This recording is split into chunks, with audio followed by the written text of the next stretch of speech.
Chile became the latest country to see the advance of a far-right presidential candidate on Sunday, just 2 years after widespread protests over inequality shook this nation. With nearly all votes counted, 55-year-old ultra-conservative Jose Antonio Kast won the first round with 27.9% of the vote. The former congressman framed the forthcoming runoff in stark terms.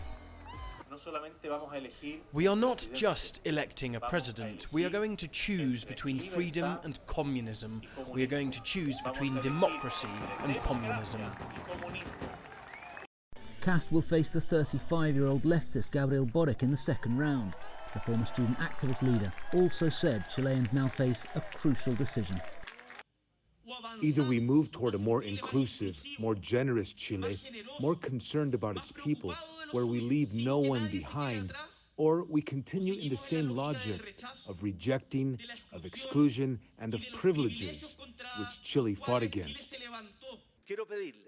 Outgoing President Conservative Sebastián Piñera appealed to both candidates to, quote, seek paths of peace and not violence in this next phase of the election, as Chile expects to see an increase in political polarization. Chile is seeing its political map being torn up and redrawn.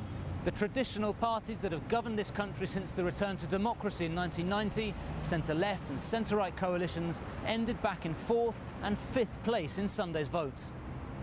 Well, what we saw yesterday was a great fragmentation between many different political options that for the very first time in Chilean recent history meant different things.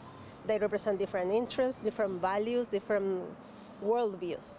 Just 2 percentage points separated Kast and Boric in Sunday's vote, so the second round is expected to divide voters.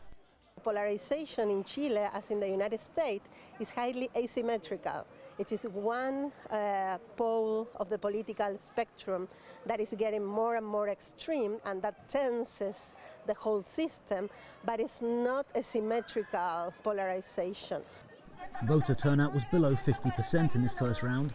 Both candidates will now seek to create political alliances with the centre ground and to persuade more voters to show up at the polls on December the 19th, the day Chile will decide its next president.